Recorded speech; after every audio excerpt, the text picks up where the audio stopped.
When you make a game, all you start with is a blank piece of paper and a few big ideas. I wanted to see a game that was in full 3D, but where the primary focus of the game would be interaction with the enemies. To the best of my knowledge, that had never been done before. How do you end up with a video game world that pulls you in? How can you make it stand out from other games? Your team will hit development walls and have to search for breakthroughs. Here's the inside story of the making of Spyro the Dragon in an exclusive tour for the PlayStation Underground. The most difficult part was the beginning, determining what kind of game we were going to do after Disruptor. Craig Stitt said, you know, I've always wanted to do a game about a dragon. I've always loved dragons. To me, they are just the greatest creature. I mean, it's the combination of a Tyrannosaurus Rex with wings and breathes fire. I mean, you've got the best of everything in a dragon. And immediately everybody said, yeah, that's it. Because dragons can fly, they can run, they can flame, they can jump, they can do anything, and they're cool. In the game, you play the part of Spyro. An evil creature named Nasty Nork has cast a spell turning all other dragons into crystal statues. You have three major objectives in the game. The first is to rescue all the dragons. The second is to collect the treasure that Nasty has stolen from the dragons. And the third goal is to defeat Nasty himself. Designer Mark Cerny had come from such games as Disruptor, the Crash Bandicoot series, and Marble Madness. In Spyro, he had new ground he wanted to cover.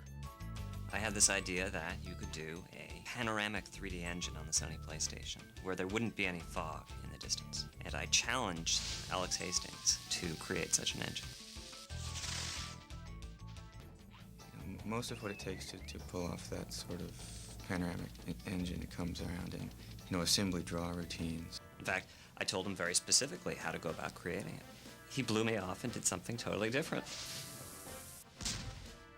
But it turned out much better than what I had in mind. Engine to draw the environments has broken down into 7 different little renderers that work on different levels of detail of the environment to try to keep this, the fact that you're seeing a quarter of a mile away and what would be tens of thousands of polygons into something that's more manageable. Because not only did you have these big, long views where anything in the universe could be seen from afar, but also he created an engine where you could have detail on the objects that were close.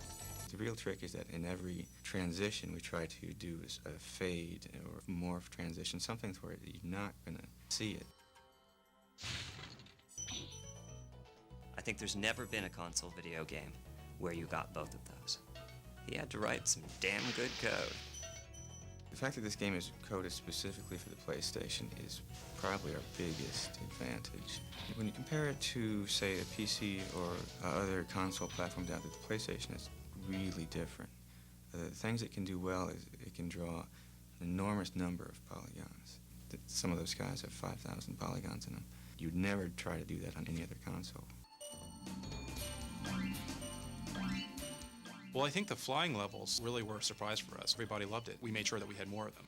I play the flying rounds, the free flight rounds over and over again, trying to get through all the obstacles in the shortest amount of time and trying different paths to see if I can beat the record. You can easily waste an hour or two doing that and not even realize it.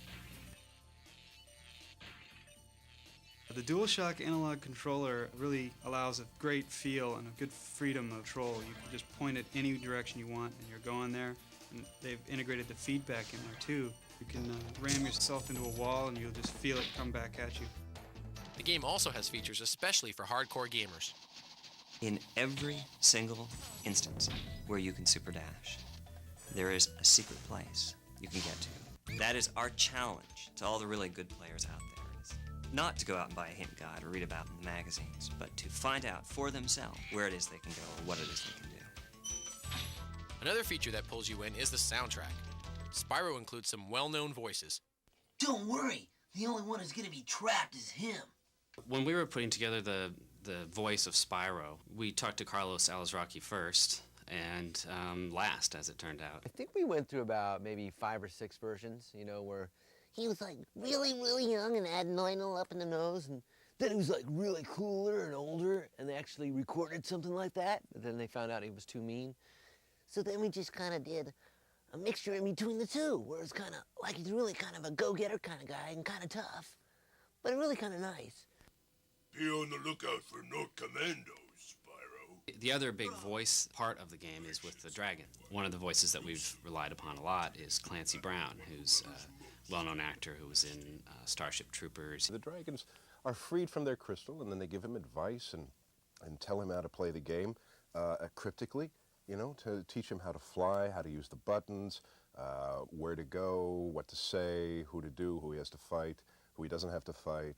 As soundtrack and gameplay come together, is Spyro a world that pulls you in? It's already had an effect on the team.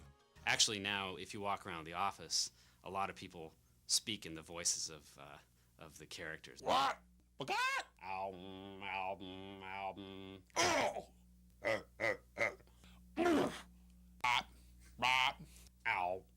can put that on the tape, I know. That's the only thing I'm going to have on there.